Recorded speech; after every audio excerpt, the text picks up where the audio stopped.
Since I can remember, I have been a liar. That is the conclusion my mother made about me. After my twin brother, Daniel Benson, and I are born, she becomes obsessed with a so-called scientific parenting method. So she puts a lie-detecting collar on each of us. Whenever we lie, the collar lights up in red. The moment it turns red, she presses a remote and shocks me. She says it will help form muscle memory to correct the bad character in me. Daniel's collar is always green. Even when he tears my mom's favorite clothes to shreds and calmly claims a dog does it, the collar still glows green. But I am different. Even if I just say, "Mom, I'm thirsty," the collar would suddenly flash a blinding red light. Then, a current shoots through my neck and into my body, making me tremble in pain. At first, I try to explain, but my mom always says the same thing. The machine doesn't lie. You have to feel pain to learn. I'm doing this for your own good. After being shocked thousands of times, I slowly start to believe that maybe I am truly born a liar. On Christmas Day, my mother was getting ready to take my brother, Daniel Benson, to watch the fireworks when I felt a sudden, violent pain in my stomach.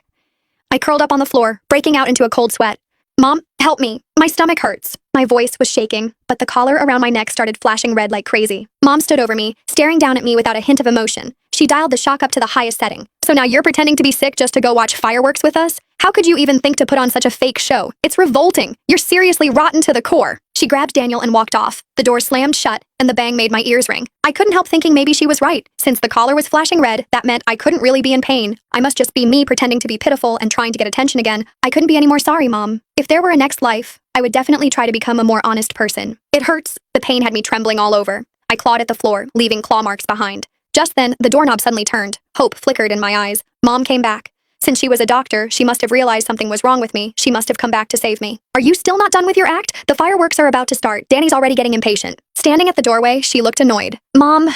Using the last bit of strength I had left to speak, I reached a hand out toward her. "It really hurts. Feels like my intestines are being torn apart." She glanced at the wildly flashing red light on my collar before crouching beside me. Grabbing my chin, she angrily snapped, "Irene Benson, how long are you going to keep this up? Lying has become a habit for you, hasn't it? Stay here and reflect on yourself." Dad's voice came from the doorway. "Honey, hurry up. The fireworks show is about to start. Irene will be staying at home, right? Should we leave her some food?"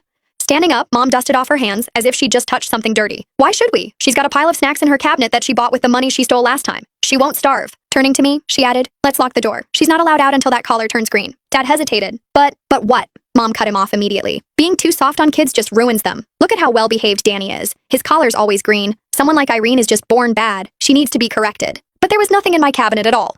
Daniel was the one who took that money back then. He was the one who ate those snacks too. He had been standing right there at the time, his collar glowing a soft green as he said it wasn't him.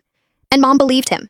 But when I had said it wasn't me, the red light lit up instantly, followed by another shock to my neck. I watched Mom turn and walk away. Poking his head round the door, Daniel stuck his tongue out at me. "Bye, Irene. We're going to watch the super pretty fireworks now." The collar around his neck was glowing bright green. What a nice color. With a bang, the door slammed shut. The sound of the door locking was like a blow straight to my heart.